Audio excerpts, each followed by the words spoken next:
ozugbo na YouTube channel anyị join anyị live. Alright, so na sino daalụ nde jeno ọ dịrị easy ama m na ọ dịrị easy. Okay, so I nwere video for yesterday, right? Nsi ka njikwa anụ o nwere ihe na-agbagwoju ịma na be anyị tradition anyị dị omimi, ihe anyị na-eme dị omimi, ihe ndị be anyị, in fact our culture and tradition ọ bụ na akọwara ọlụ gị ọfụma ị ga-eche na onwe and onwe ọ ị ga-eche na onwero mana o nwecha. So achọrọ m ịghọta na onwe ihe ọ ya wa nọkọta ekwu asị nsị na aja. Yes, onwe ihe ọ ya wee masị gịnị nsị na aja na mmadụ na-eme nsị. Aghọtara m ya. Ịma na agwa m nsi na ndị okenye ife okenye na-aka adị mma ha ya aka kọwaa ya ịghọta. Because enjoy for video bụ na from a man na-ese nwunye ya video maka na ndị community si the woman ya naba.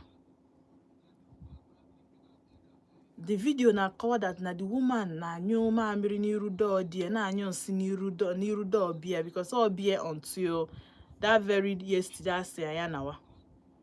So I wee sị na gịnị mee ya na-aba o na ọ na-anyụrụ di ya nsị na ọ na-anyụ nsị na mamịrị. The next thing nụzọ bụ na gịnị mee na ọ na-eme na ọ na-akọ nsị something like that na ọ na-eme nsị. Ịmakwa na onwe ihe mmadụ ga-eme. Anụgo m that thing before but aghọtara m ihe o mean. Achọrọ m ka anyị kọwaa because this issue of mmadụ ịdị traditional ọ na-adịkwa mma o asị ndị be anyị mana anyị chọrọ ịma mgbe ọ ga-awa imezie ya ma na ọ babago spiritual. Like mụ nwanna ọ pụtara na mpụta kịta na ọ bụ na because enwe ike ọ bụ na arụ adịrọ the woman okwu ike ọ bụ na arụ dị ya mana nsị before asị na ịkọ mmadụ nsị ominu na ị ga-eje somewhere jee mee onwe anything a na-eme ọ dị spiritual ka ọ just nnọọ mmadụ inye nsị n'iru door ọ bụ na onye akọbago nsị. Aghọtara m ya. Achọrọ m ka anyị kọwaa because a lot of people na dị confused by these things. A lot of people na dị confused by these things. Enwere people ọ ga-awa pụta joke asị gị rie nsị ọkwa joke ọkwa mkparị amụ asị gị rie nsị. Ajụjụ m na-ajụ kịta na nsị nke anụnwa a na-ekwuzi maka ya na nwoke na nwaanyị na-ahapụrụ di ya nsị n'ụzọ ma ọ mamịrị n'ụzọ ka nwoke pụta n'iru bịa nekwe nwaanyị ka ọ nyụrụ nsị ka nwoke pụta n'iru bịa nekwe mamịrị n'iru bịa. Or mean na that thing with spiritual connection. O mean no with spiritual connection. Nsị nke ahụ na nsị nke eni adị iche. Because sometimes anyị nwere ike ọ bụ na o nwere nwanne anyị arụ adịrọ nọ n'ụlọ maka na arụ adịrị ya ịmago na ọ na-afa mposi ebe ọ bụ na ọ fụ ọfa mposi ebe ọ bụ na ọ fụrụ ọfa mposi maka na gịnị mee arụ adịrị ya. Ụfọdụ bụ ndị arụ health like nke abụrụzi nke spiritual distance no health wise. Before onye a na-eru na toilet onyugo nsị n'ime ụlọ ma n'ụzọ something ma ọ na-arụ ya. Now ịkọ nsị na ịnyụ nsị a ọ dị iche.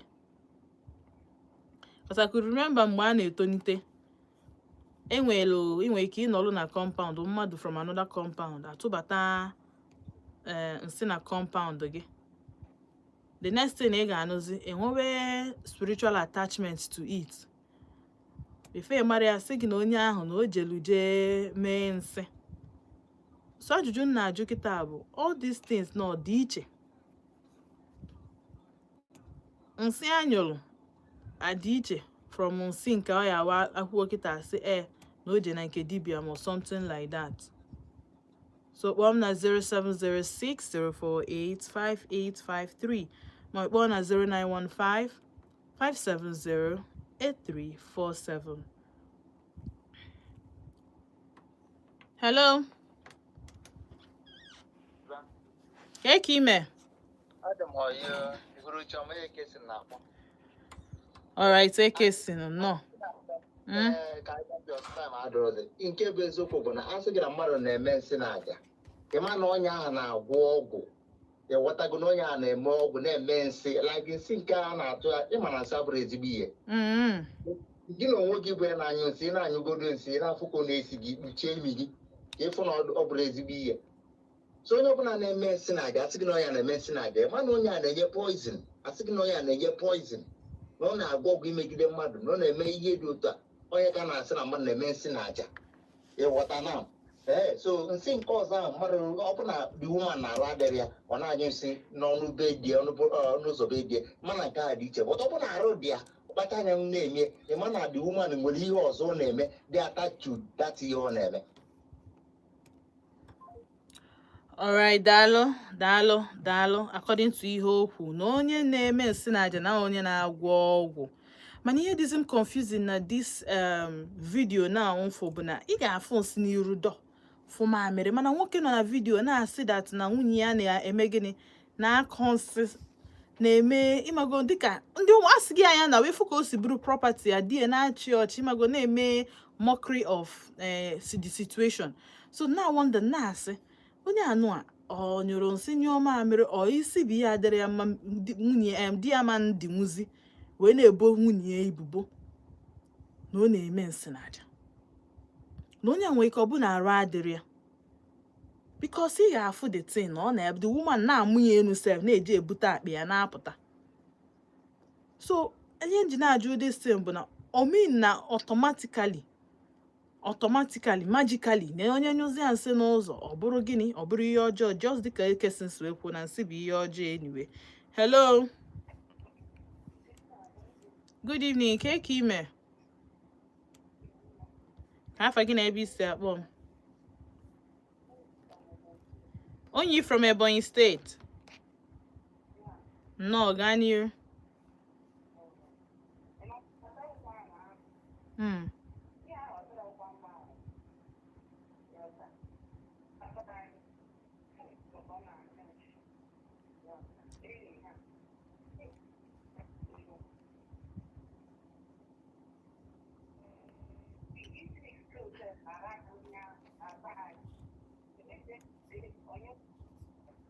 Hey, voice gị na-break. Hey, so gịnị? Nna anụ gaa n'iru.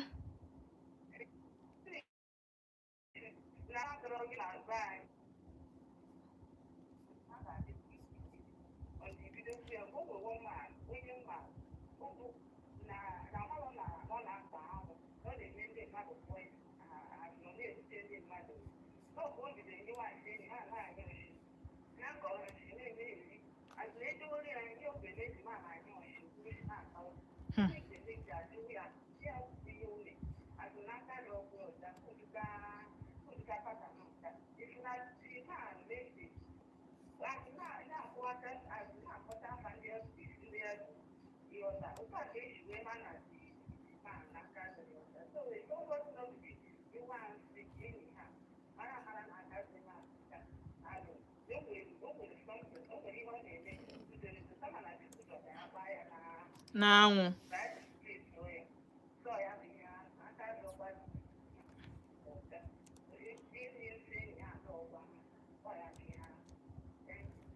alright, daalụ. Okay. Mana a na-asị na nsị adịrọ mma kwa ime achị sị na ọ nature.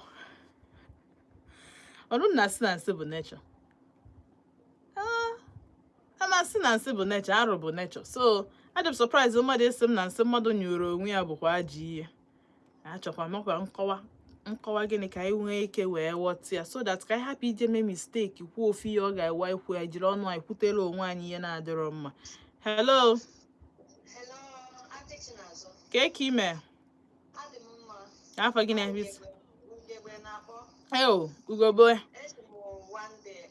nnọọ nwaanyị ọma nnọọ. Ọ dịkwa spiritual because echeta m mgbe m na-esi nri afịa ebe m bi apụta m ihe n'ihu ụlọ wee na-ere ma rice ma ofe na akpụ so and ọ na-aga ọfụma mgbe ahụ so all of a sudden mpụta n'ihu shop m one day fụzi na somebody nyụrụ nsị n'ihu my shop. So that Richard says, I keep on away game with the hat, and in Bahono.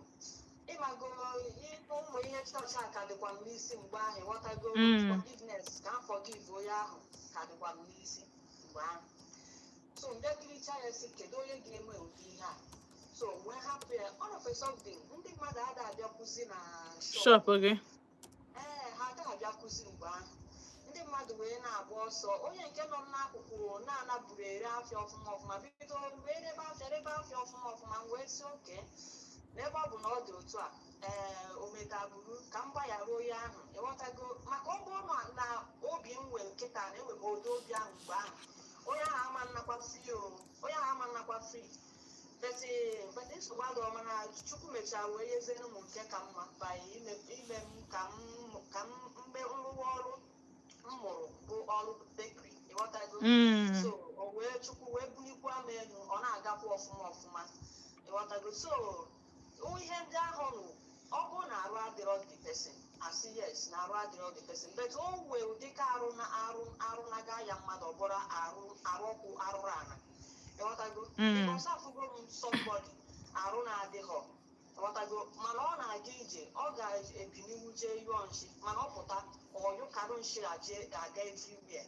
ịghọtago na-ata ndị ya na ya na-abụ nọ ahụhụ so o nwee nke bụ bụ nshi na mmadụ kpacha anya na-arụ ya asị arụrụ ala ịghọtago so ihe a ga-eme n'ụdị nke ahụ bụ na ene ya mgbata na ihe abụọ arụrụ ala ka onye ahụ na-alụ enwere solushon a ga-eji wee mee ka onye ahụ kwụsa ihe ahụ ịghọtago nwekwarụ nke bụ na mmadụ kpacha ya wee mee ya ka o wee megide mmadụ so okwu a iwepụtara amaka daalụ ọ dị mma n'obi nwaanyị ọma daalụ sọ alright daalụ and adị m sure na ọ bụ na forgive at that point or forgive onye ma na ọkara ị na ebe ọ na ịfọrọ na okwu na ọ na-emezi something better than that before ịpụta ndị mmadụ ewere ihe enweghị isi na-eje dibịa na-eje ebe ha ekwesịrị ije na-arụ onye ị na-alụkasị marọkwu dị na oji obi ya niile arụ ya bụ ọrụ ihe nwanne gị na ya na-azi marọkwu na oji obi ya nọrọ ebe ọ bụla ihe o ji apas time ị ga-enwe ndidi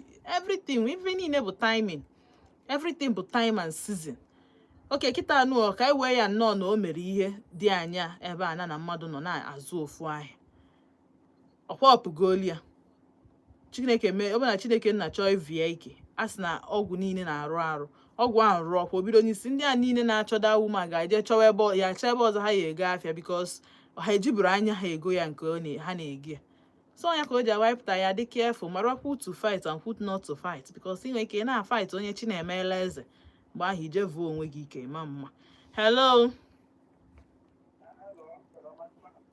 ka ime Chinwokwu nnọọ ọganiru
Imagine.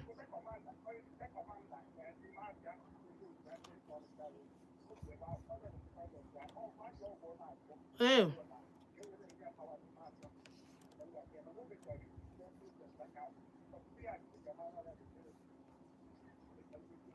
Ọbụrụ ya bụ landlord compound ahụ.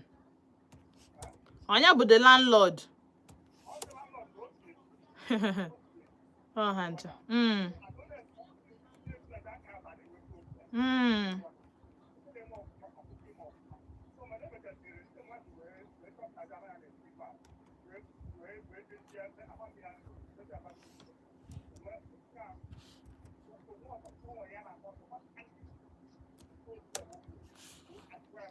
Ezigbo setback.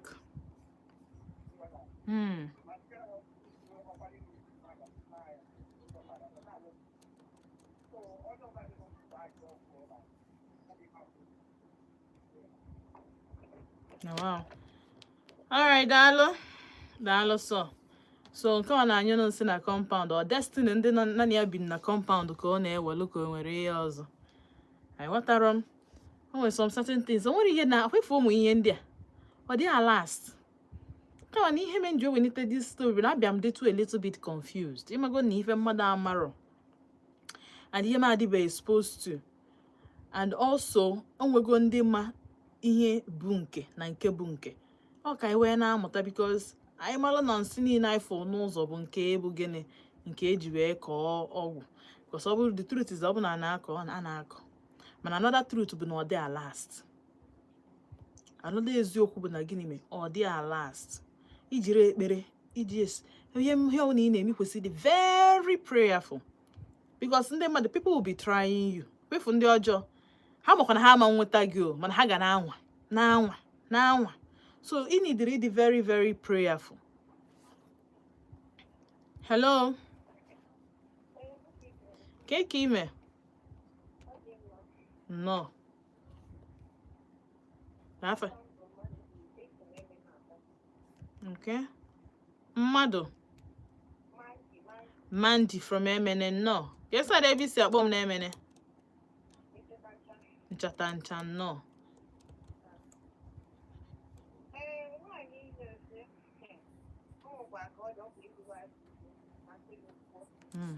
Because I think that the woman now who has been here, all the people they do it, but not very not only. Of course, we need or not very long to pay here. More than one way to pay here. Because she knows where you road or Charlie. I thought in a one city, but only for our only very your job, what merely about the center. Only the key your job in that Amazon, we name me about the center. But we are also putting yourself around. And you see your job. I can remember when my dad and I was rushing at Canada. Every morning I go, I have to new shop here. Every morning I have to new shop. They get to that time only. I know when so.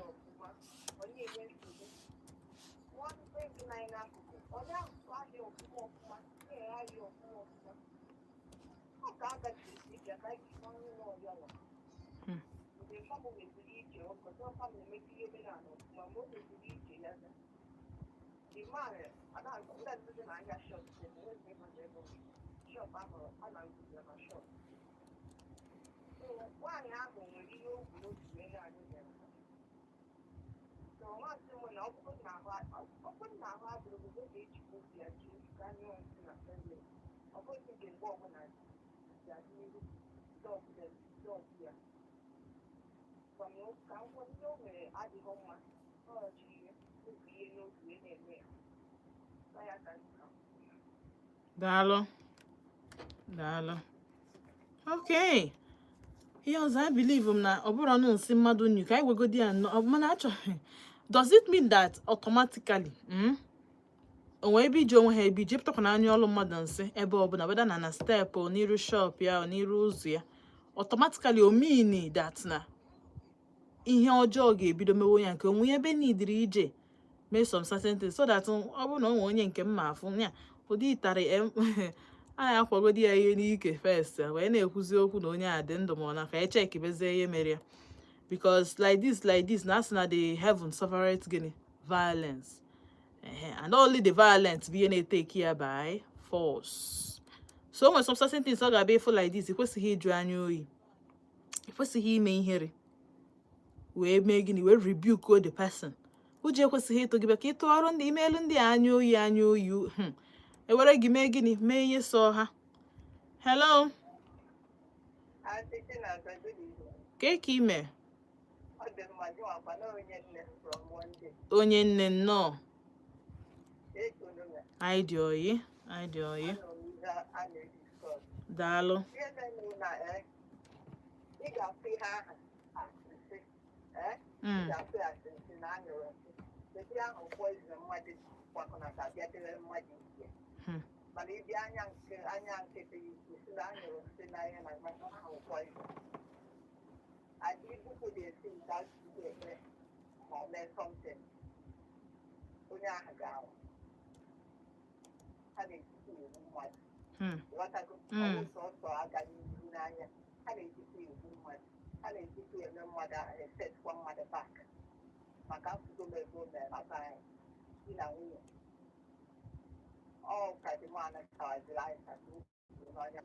Hey.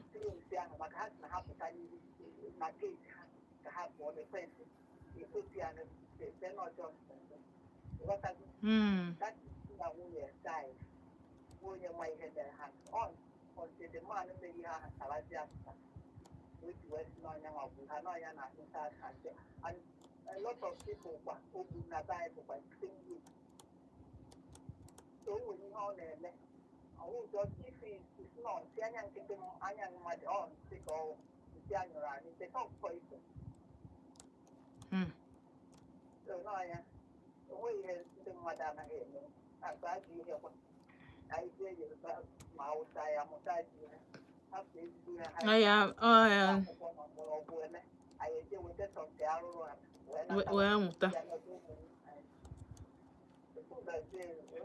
Also, unlike adults, unlike ụmụaka, ihe adults kwesịrị na-amụta bụ ezigbo ihe, but anyị chọọ ebe ụmụaka na-abụ akụzi nke ezigbo kụzie nke aja amụta nke ha na-amụta ha na-abụ but decided to implement the bad one.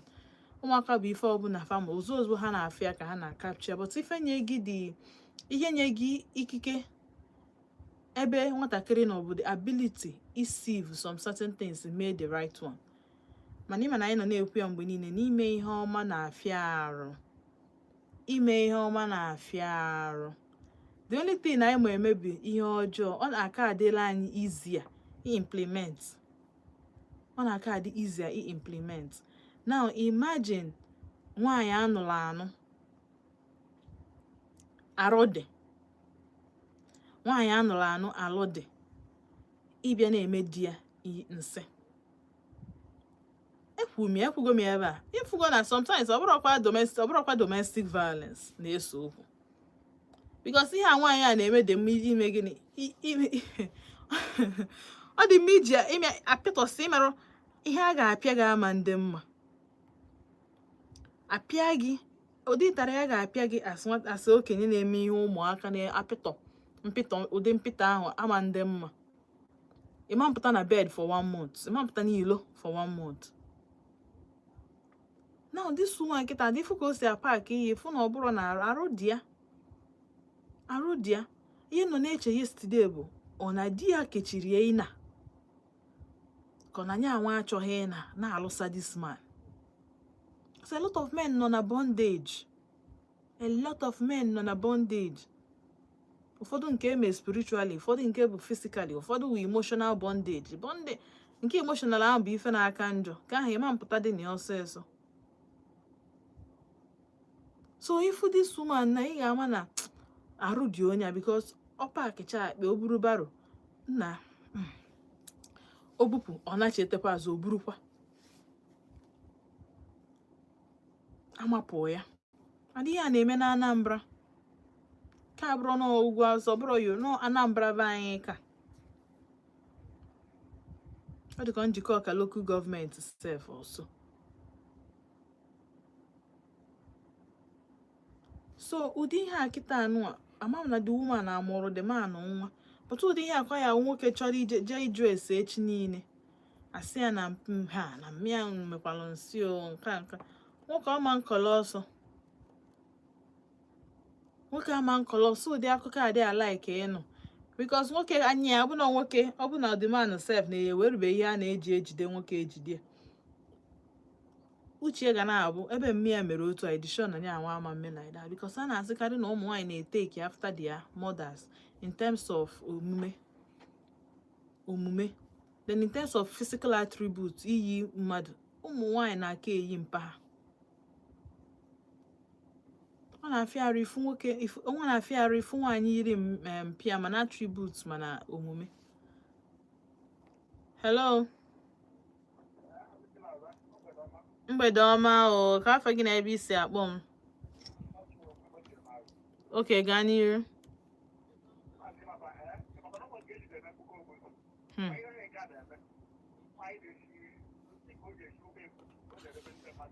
Jesus.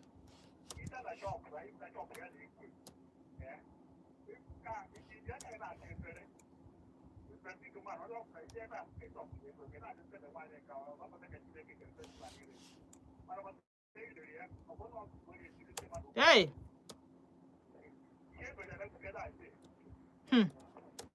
Nah. Daalụ emasị na a na-aya kansa ihe amụ na ofu onye nọ na-ekele onye ọbụla kansa na-eke and onye ma how long ndị mmadụ had to eat her food onye ma mgbe how long onye ma ọnwa one afọ one erigolu nni nwaanyị no you can imagine onwe nke nnọkwalụ nke a bụ na ọ dịka ndị Anambra dị ọ dịka ndị Anambra nsị ka eji mara ya ee ọkwa n'eziokwu nke a na ha ekwu na abụkwa na Anambra ọ dịka ife na aka eji mara ha biko. Hello ka ime good evening o ka afọ gị na ebe isi akpọ m Ada from Agbani nnọọ oh no gaa n'iru.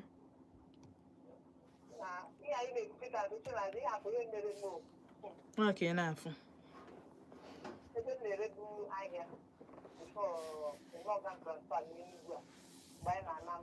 here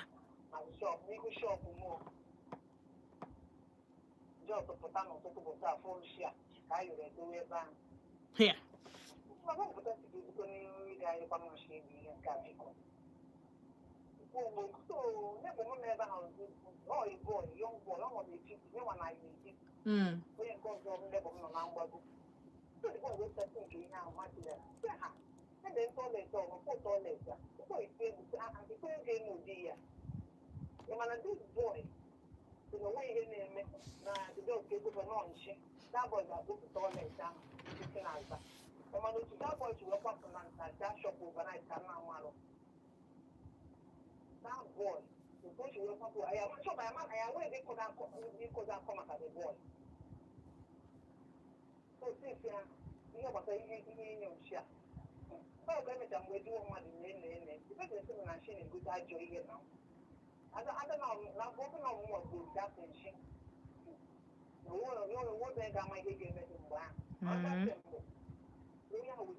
elephantiasis.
Wow. Now, wow. Okay. All right. Una nugonian. Una nugia. So, nsi aburo ezigbo ihe per se. You can never say it's ezigbo ihe. So, onye na-anyụkwa n'ime toilet gị. Na-anyụkwa n'ime toilet gị. Ịchọ igwu a nyụọ nie. Because anyị nweta gị. Hello. Ka ime? Good evening, no. Ka afọ gị na-ebe isi akpọ m? Ọrụ ebube nnọọ. A sị gị nnọọ, gaa n'ilu ọrụ ebube.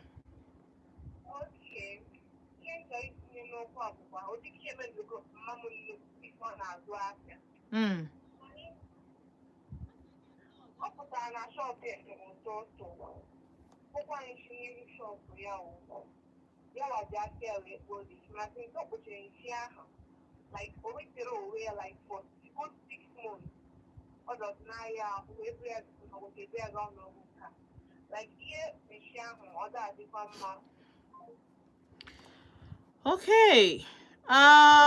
0706-048-5853. That no I'm live on YouTube channel live vote ODENIGBO. So your line yobu na is on your live. Like our channel too. Hello. Okay. Okay, Mandy, no. Ganiru.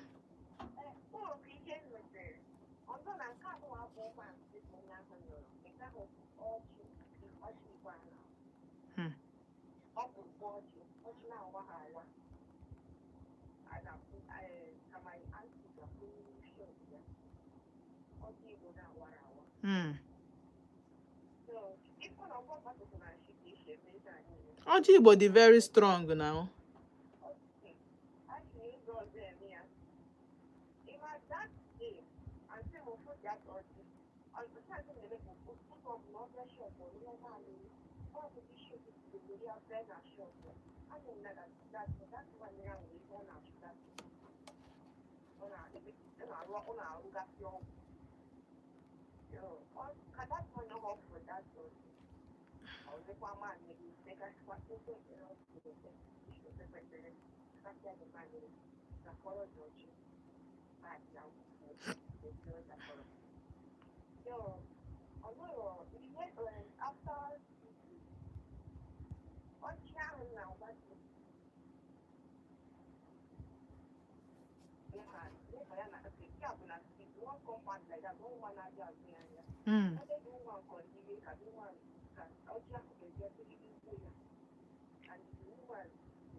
Easy.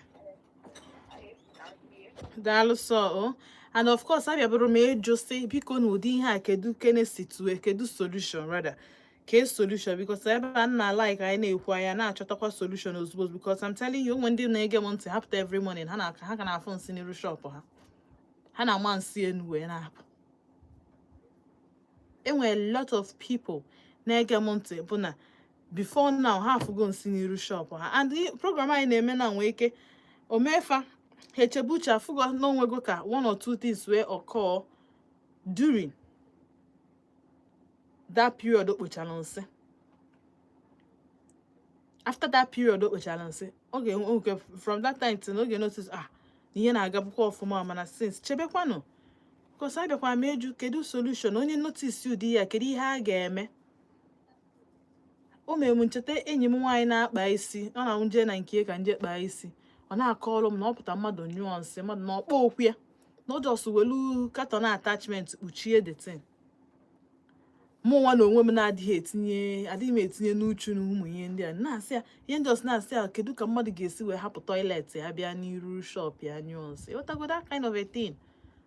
Ịmagona okwu ma innocently kedukwa n'ihe mmadụ onye ahụ na o nwere toilet ka ọ nọ mmiri na-adịrị n'Enugu mere onye ahụ ejiri wee nyụnwụ mamịrị wee ya anyụ ọfụrọzi n'akụkụ ọ ya anyụ nọ n'iru shop. Si m na ọkpọ okwu ya so long as na ọ nyụrụ ya n'ime shop ya ọma na-esi ka o si gbuo customers ya nọ n'iru shop ka ọ dị so dị afọ si m so dị afọ ọ just were ihe kpuchie ya na nne ọ bụrụkwa izizi na ka dịkọ nke abụọ ya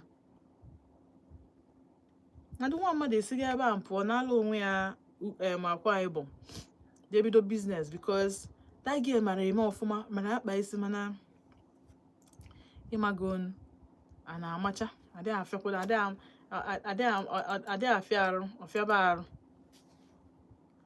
Alright, so ka nje na YouTube channel anyị enwere m Mr. Mekidezak sem hi good evening no daalụ so Chinagoro m Benuzo semo Auntie Chinazo kedu biko enwere ofu onye otu anyị nwụrụ na aha ya bụ Eze Nwata from mainland mana ịnọ live akpọna m afa ogogo afọ unfortunately and Auntie Chinazo biko yes that reminds me I confirm that news so positively nna asị ọ bụ na Eze Nwata na ege anyị ntị I hope hopefully na ọ ga-akpọ anyị ọ bụ na o nwere somebody confirm go the news very well nya biko nya kpọọ m gwa m ihe men ọ dị very important ịghọtago so ka anyị mara ihe menụ because otu aka m ga-eshikwugidekwe until somebody probably from the family or a compound neighbor onye street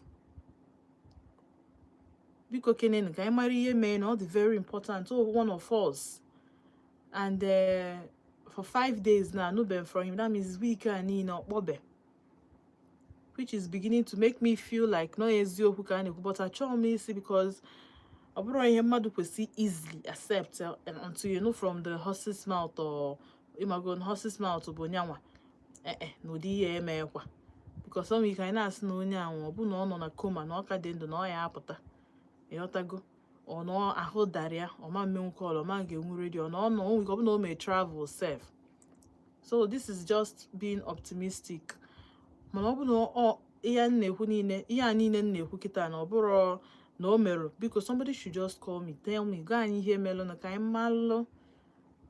malụ ebe anyị ga-esi wee kwa nwaanyị ukwu ma egene ukwu wala kpọọ m na 07060485853 ma kpọọ na 09155708347. Hello mgbede ọma ka ime no Jason mgbe m nwetara redio steshọn ana m na-echere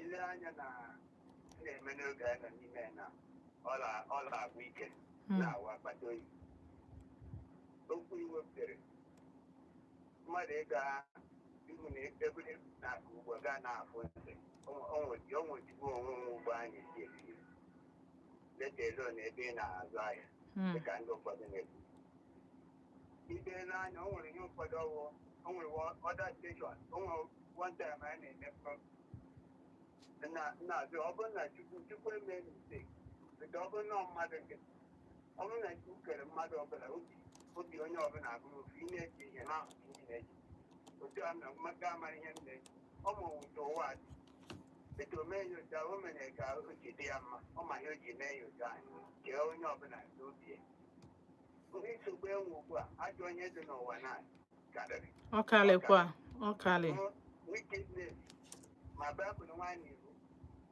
especially ọ sị na oge chọgburu onwe na njọ na-abịa ọ na-adị m ka ọgbu ọ sị na ọ malite ihe mgbu and ihe na-ewute m n'ala Igbo ya ọnwe mgbe ikpụrụ ndị Yoruba na ndị Hausa anọ m na mgbago ugwu ịnọte aka onye ugwu adịghị eji ama m ebe ha dị onye ugwu ha nwe ọgwụ karịa ya agaghị eme ha ọgwụ kama ya abịa fiskal na-asọpụ iwu ya ewere igbu ya bụ okwenye ya ewere nsogbu enwewo nsatị nta m na-abata lek gaa hụ sọmbọdụ n'iru shọpụ mmadụ ka ọ nọ ebe ahụ gịnị ka ọ na-eme na-eme nkanteshọn ngafe na-ele ihe nwa na badisa na-arụ na shọpụ mmadụ so nsogbu enwe nkịta nke n'ala Igbo anyị ihe na-ewute bụ ebiri kọ na gaa hụ chọọchị ete onwere ihe a na-akpa onwe ihe akpata ike ga-esi na-eme nkiri ndị a niile bụ ihe na-eme ọ na-eme nke a bụ unu pụrụ onwe nke na-eme unu aga apịa ịhụ ya na nke nke ọnwụ nke anyị na-agaga apịa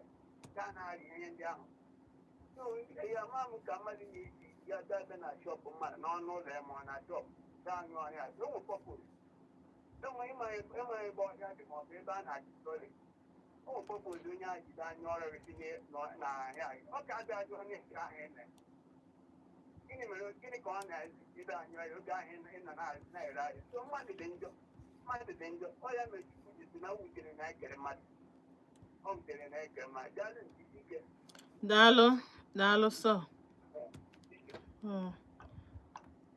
alright unu anụgo ya so inyoro mmadụ nsị dị njọ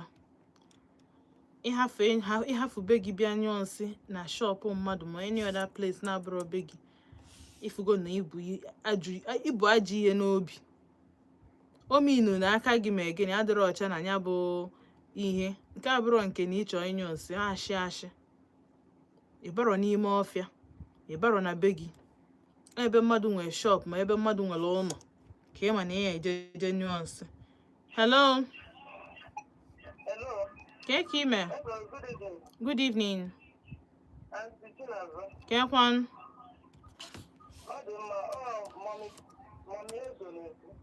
Mommy Edo biko gbatịnata redio gị ka nna anụ ihe na-ekwu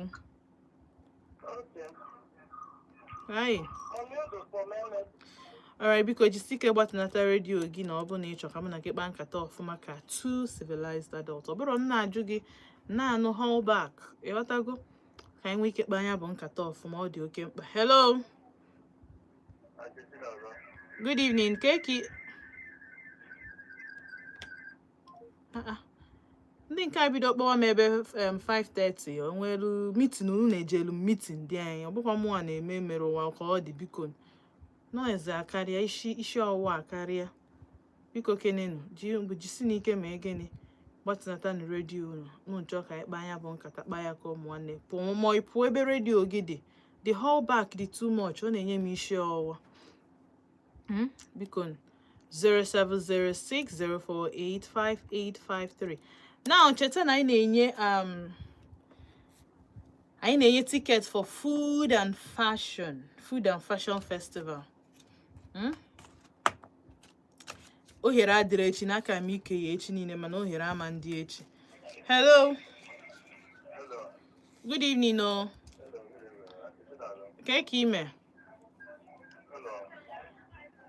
pụọ n'ebe ị nọ dị noisy gaa n'iru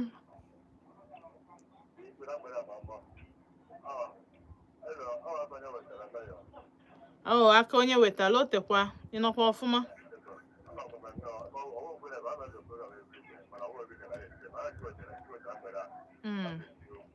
gaa n'iru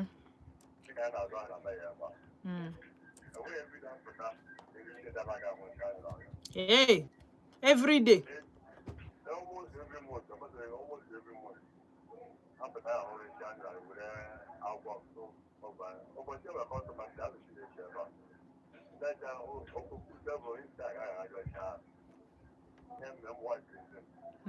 After 1 hour, after 1 hour,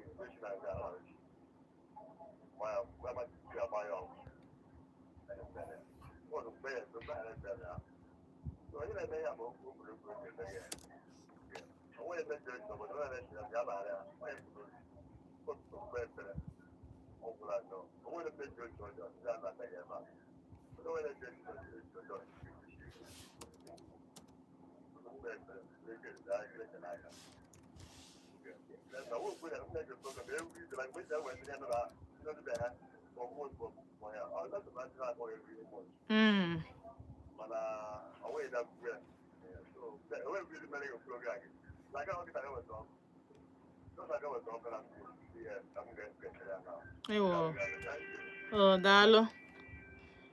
Radio gị bụ radio ndị ahụ ọ ga-abụ. Ọ bụ na ọkụ adịrọ ọma mme. I understand. Aghọtara m. Ọkụ dịkwa n'alụ. Ọgụ adịrọ otilo. Alright, so call me pick now for ndị ticket. Agwa m na m ga-ajụ ajụjụ. M ga-ajụ ajụjụ taa. Wee ike win a ticket. Ọ bụ na ị chọrọ ịga Southeast Food and Fashion Festival. Southeast Fashion. Okay, I'm not fast food. Because you chọrọ ịkpọ bụ Southeast Food and Fashion Festival. Southeast Food and Fashion Festival. Nwere kwa maka dị anyị ụtụtụ ete na dị brain mmadụ na-emezi ya wo. Alright, so ajụjụ m ma ajụ unu kịta. Ha sị m na ọ ga-afịa arụ. Mana ka mmelu na ebere. Ka mmelu na ebere. So enwe m sọsọ enwe m 15 minutes I give out this ticket. N'ime 15 minutes ahụ achọrọ m inye unu 2 minutes each ịza ajụjụ m. 2 minutes each ịza ajụjụ m. So ọ bụ na ị dị nkwadobe. Ị dịkwa nkwadobe.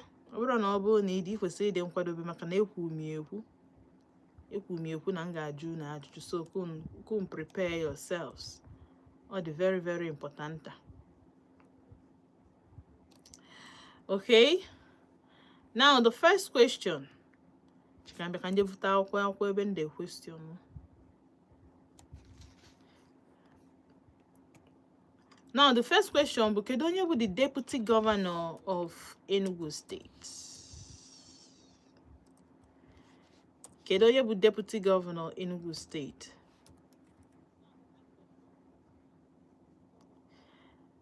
Kedu onye bụ deputy governor Anambra State?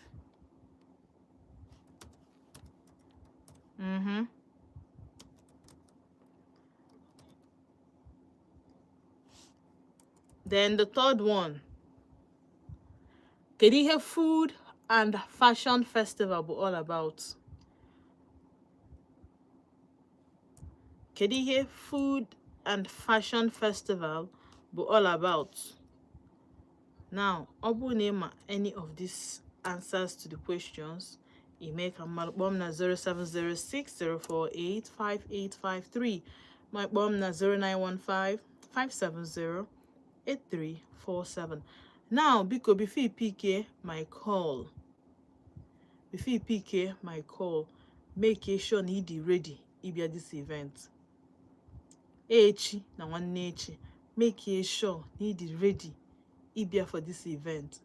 And you ga wear ticket again tomorrow before 10.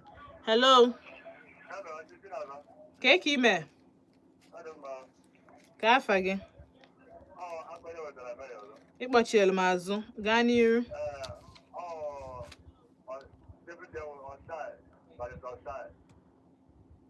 Enwe many barrister side, kpọrọ n'afa gọvanọ anyị n'isi. Enwe many osai, kpọrọ afịa n'isi. Enwe many barrister side now. Okay, okay, can you be deputy governor Anambra State?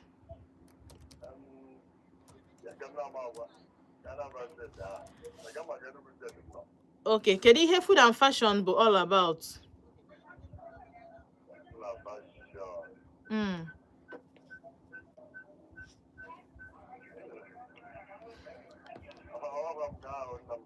All right, daalụ. Na-ege ntị ọ bụ na iwu na ị ga-eme ka ị malụ. All right. Aka onye wetalụ daalụ sọ. 0706-048-5853 ma kpọọ na 0915-570-8347. Aka onye wetalụ si na Barrister Osai bụ the Deputy Governor of Enugu State. Enjoy the Deputy of Anambra State, Omaro. Enjoy kedu ihe food and fashion. Now remember the drill. Otu so emepe yes. This is that one 2 questions. Nye gị ticket. Is that one 2 questions? Nye gị ticket. Is that so for ya? Is that ha na atọ nye gị? Is that 2 questions? Nye gị ofu ticket. Is that the 3? Nye gị 2 tickets. Then is that so ofu? In order na pass mark. Hello. Good evening. Oh, hey. Oh, no. Afa gị bụ gịnị?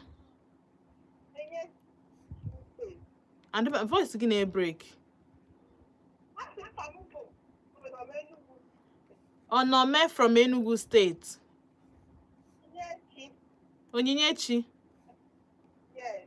Gaa n'iru. Kedu the deputy governor for Enugu State? Deputy Governor of Anambra State. Then kedu ihe food fashion fair bụ all about? Food and fashion festival bụ all about? All about fun, dressing, and about fun and dressing. Okay. Isi afa gị bụ gịnị? Onyinyechi. Daalụ. Daalụ. Gewezie ntị ka ị ma na iwu ini. All right. 0706-048-5853. Hello? Hey, Kime. I'm fine. Ka afa gị na-ebe isi akpọ m? Afa gị bụ gịnị? Dave. Okay. Can you try clarify? Okay, I want to know where I will come and collect things because I already had that question before. On Vote Express. Okay. No, can I be no where Zajuju? Can I be no Zajuju? Is this station Vote Express? I have Which OGO? Oh, yeah, Vote Express. Okay, you guys, the Vote FM. Station ID na ESBS through ESBS. As if need Federal Government College. Okay. Are you no knows and yes or Okay, thank you. All right, you're welcome. All right. So I'm gonna try pick your ticket. I'm gonna with Android phone with the Google Map. Okay, lead you directly to this place. I'm gonna want Google Map. Just put on ESBS. Make it now go EFCC. I'm gonna joke or just barely. I'm gonna go seek a 3 minutes trek from ESBS. I'm gonna need you one 5 minutes trek. I'm gonna need you motor 1 minute drive. Yeah, go. So ordinary main road are there. Hello. Uhuru Chioma ke ime.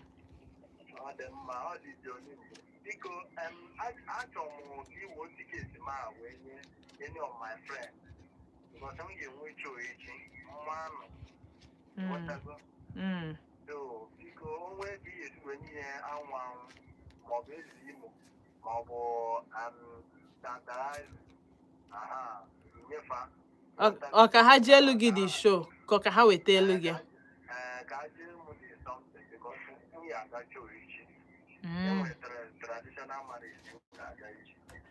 Okay. Event bụkwa Saturday and Sunday. Ka hapụ ebe na the event bụkwa Saturday and Sunday or 2 days.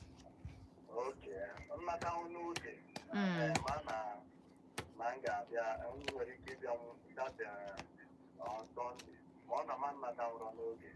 Man, I got cover on the same. Dalo. Many of them, yeah, all the moment. Okay, so what? And I'm sure na those your friends na again to soon and going you probably need interested na ticket to Limbo. DJ Limbo because make it sure na bomb ma be na station same no on behalf of DJ Limbo. Because to me DJ Limbo will win the ticket over there may give away. The last time on mother be bia we ticket ya. Kita kwa ochakwala onye ozo bia we ya so what the hello. Cake ime. Oh. You gave a gun here.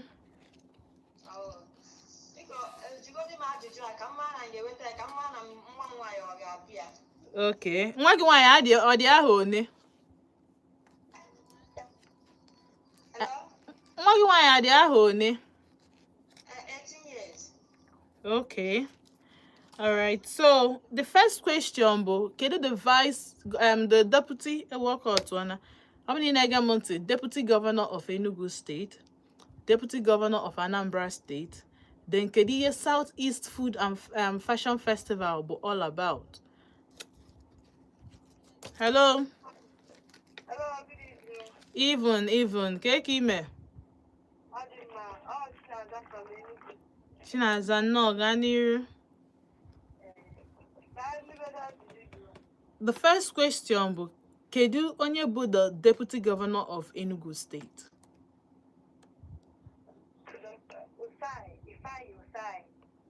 Dr. Ifeanyi Osai. Okay. All right. Kedu Onyebu, the deputy governor of Anambra State.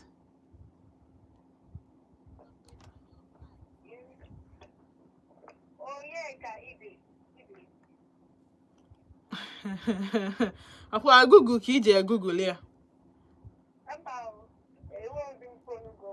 Okay. Onye ka ibezim ọ nwanne onye na Anambra. Ejidego ngi. Kedu ihe fashion food and fashion festival bụ all about?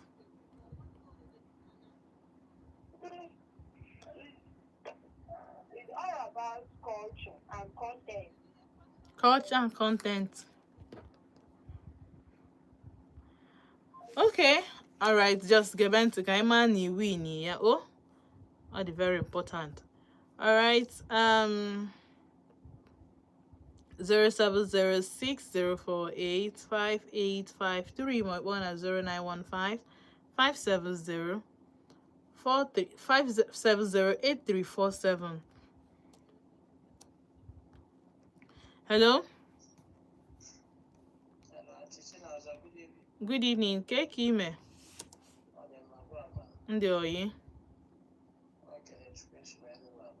Kinechukwu from Enugu no. Oh.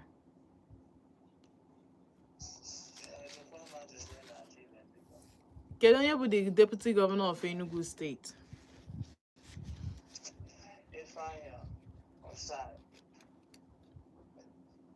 Ifeanyi Osai. Ka onye bụ deputy governor Anambra State? Onye ka ibezim ọ nwanne onye na Anambra?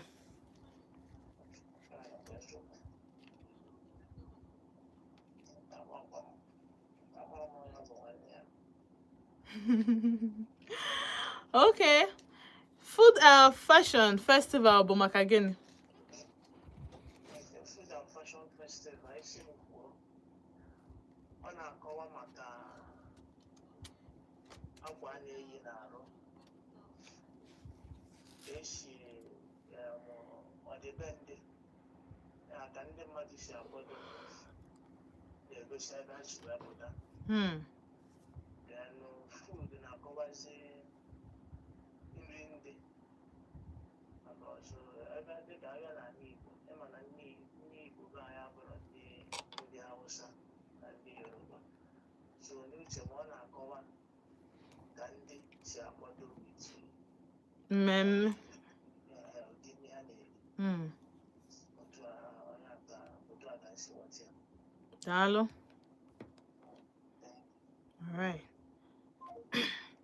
Okay, 0706-048-5853. My phone is 0915-570-43-8347. Hello.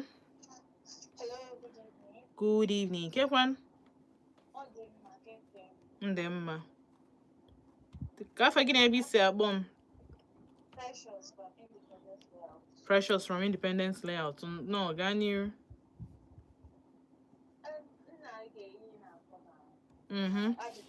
Ajụjụ, okay, kedu onye bụ the deputy governor of Enugu State?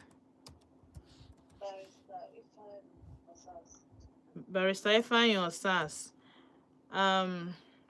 Okay, so kedu onye bụ the deputy governor Anambra State?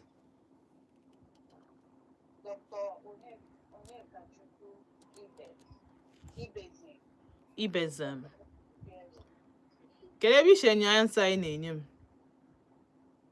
Yes, I googled about the barrister, the deputy governor of Anambra State. Yes. Da Google ọgwakwago onye bụ nwanne onye nke Ibezim. No, I did not ask about the brother. Imepeghọ dị Wikipedia, imepe Wikipedia ọ ga-egosi gị ebe onye ụmụ nwanne ya na ndị otu ya. All right, so gwa m ihe Food and Fashion Festival bụ all about. Okay, for my own understanding, while we were in secondary school, we do a food and fashion festival where we will have models that will wear clothes representing different kinds of foods and entertaining people. Entertainment. Yes. Kedu afọ gị na ebe isi akpọ m? I found the Precious Amarachi from Independence Layout. All right, Precious Amarachi. Dalo. All right. Okay, so na-achọ lucky last caller. Ga-ewelu ticket m for today. Hello.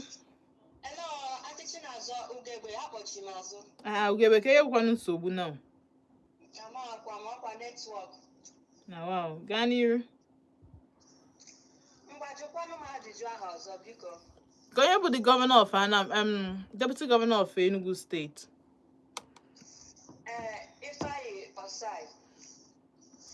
Ifeanyi Osai. Kedu onye bụ deputy governor Anambra State?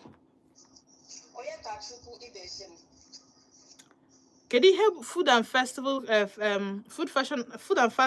fashion festival bụ all about?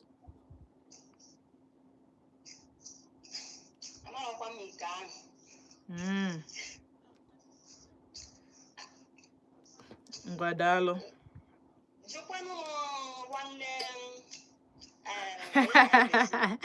Mụ jụọ gị, ngwa ka onye bụ nwanne ya? Alexander Ibezim. Ka onye bụ Alexander Ibezim? Nwanne Oyekachi. Ka isi na ya bụ afa gị? Ugegbe ụmụ agbala one day. Ugegbe daalụ sọ. All right, and of course, ebe ka anyị ga-apịachi with the question and answering. You want to go? With the question and answering. Ebe ka anyị ga-apịachi ya for now. Ya mama kiyo, maka na time oge adịrọzi, time agago. All right, so mkpọ ọ ga-afa now. Mkpọ ọ ga-afa kịta anụ a eme gịnị? Imani win ticket. Imani ime gịnị? Na iwin tickets. Iwin a ticket. Imani ị ga-eme gịnị? Na ị ga-abịa. Ị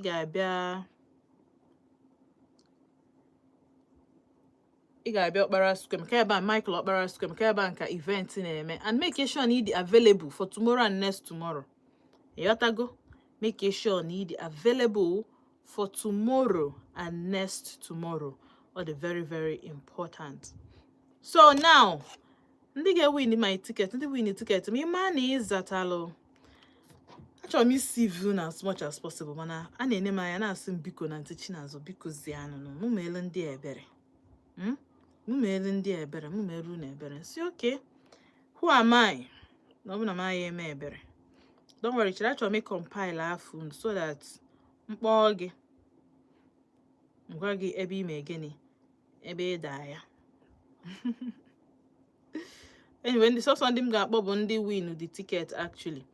Yotago. So akonye wetalu win my tickets. Ozatala afa Deputy Governor Enugu State. Zata afa Deputy Governor Anambra State. Then try ya na ihe Food and Fashion Festival bụ all about. So win 1 ticket. Onyinyechi win 2 tickets. Ozatacha the 3 questions. Precious Amarachi win 2 tickets. Ozatacha the 2 questions. Ugogbe za 1 bụ so 1 ticket ka o nwete maka na ozataro the 3 questions. Ọbịa gbadozie ya na ebe na kpele mgbe nsi akedi ihe Food and Fashion Festival bụ all about. One person echitara ozima afa gị iwinikwa ticket ịzata the 2 questions. I like him ka Precious Amarachi wee kọwala anyị Food and Fashion Festival a. O ji mgbe ọ nọ school wee relate to it. Now ka ngwa gị ihe Food and Fashion Festival bụ all about in case ọ bụ na ịghọtara ya. South East o mean na nri niile ị ga-afụ ebe afụ bụ nri ha na-esi na mgbamgba anyị na South East. Nwere ihe gbasara rice with ihe na-eat. So local dressing, dress well, local dressing mana ice cream na local mana kedifa na akpị native now imagun. Ịchọ yiri Dauda, ịchọ yiri 1005. Nke ọ bụla ịchọ, you just make sure na you look good. But the typical idea bụ gịnị our native. Then the food ya bụ our food. Nni anyị, nni nke anyị, nni be anyị ọkpa, akịdị, achịcha, fiofio, abacha. You know, all those things. All those things. If mo go nni a niile ọ ga-abụ, ma go ịbịa na anaba na South East na Igbo. Nni anyị our correct food. You know go. Then the correct name for the Deputy Governor was Barrister Ifeanyi Osai. When this seminar saw Osai. Barrister Ifeanyi Osai. Deputy Governor Anambra State Buru Mr. Onyeka Ibezim. 1 year nwoke bu Alexander Ibezim, the former Archbishop of Niger. The bishop. I'd be surprised no na amara ifa, but I will go moon. Unu kwesịrị ịchọrọ m kịta 1 bottle of imagon ka na amụta ya. 1 year nwoke bụ gịnị? Alexander Chibuzo Ibezim, ọ bụbu the Archbishop of the Niger. So ị kwesịrị ịma na ọ bụ gịnị? Anglican bishop. Ọ bụ Anglican bishop mechazia eme ya Archbishop of Niger. Igosi gị na ndị abụrụ obere mmadụ. Ịghọtago? So I mean you enjoy that. You could na muta could na ma could na watago. Alright, so back and Gabia Nigeria no but think it as you know dalu kun swe no yellow man. Of course I can my job no one ma as a what one wutem na procrastinate ebo as a water to put before now. So because when you as a water it be number the real story. If I make and the show because boom tomorrow Monday. Send a message. In fact, all the possible send a message. Send a message na 0706 048 5853. Now our Vote FM studio number. Send there, I will pick up the number. Then can I share on my YouTube page? All right, so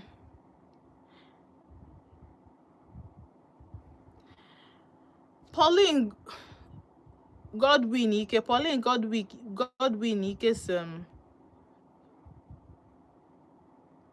good evening, Auntie Chinazo. Well done for all your enlightenment. People are learning from me. Dalo so you can have a nice weekend. You too. Deputy Governor is Osai. What are the spelling? I don't know the full name, child. Sorry. Ochina Gorom Benuzo. Mr. Melchizedek, same the Deputy Governor of Enugu State is Barrister Ifeanyi Osai. The Deputy Governor of Anambra State is Onyeka Chukwu Ibezim. Deputy Governor Okay, Mr.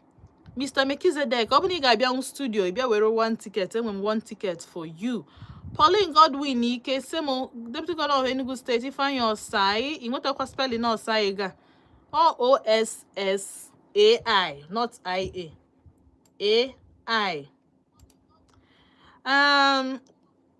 Pauline Godwin, Ike, Swam, Onyeki Bezim is the Deputy Governor of Anambra State. Chinagoran Benuzo, so Inyechi, well done. Okay, Pauline Godwin, you can see Food and Fashion Festival is an event combining food, fashion, and entertainment. Because Pauline Godwin, how many Gabians to be aware your ticket? Oh, Biko. Auntie Chinazo, Onyejekwe Cecilia Dalo, so.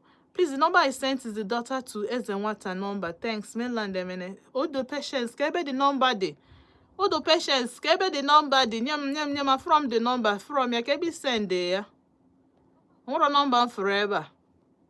So just okay, I mess and check here later na phone. Please the number okay. Chinagoran Benuzo same. Oh, someone has said already. Current affairs we are learning. Oh, Onyejekwe Cecilia Dalo. My condolences to the family. Amen. On my way. Oh, okay. All right, Mr. Mekizedek. Chijugokwa. I'm gonna be right before 6:30. Man for so tomorrow the event will be from 10 a.m. So you can see neighbor on or before 10, except they try to get late to the event. Ebia, I am near till 12. If you're after 12, I'm going to go for I forget, but sorry.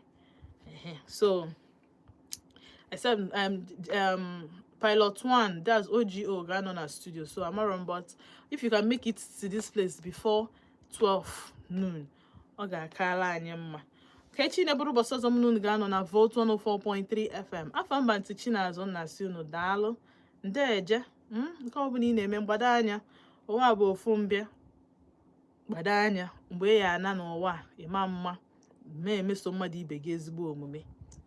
And I respect nne na nna gị ka ndụ gị wee too ogologo. Ọ dị very important. Daalụ nụ ka emesịa. Welcome to Volt 104.3 FM, where music meets the voltage. Enjoy the show. Sports.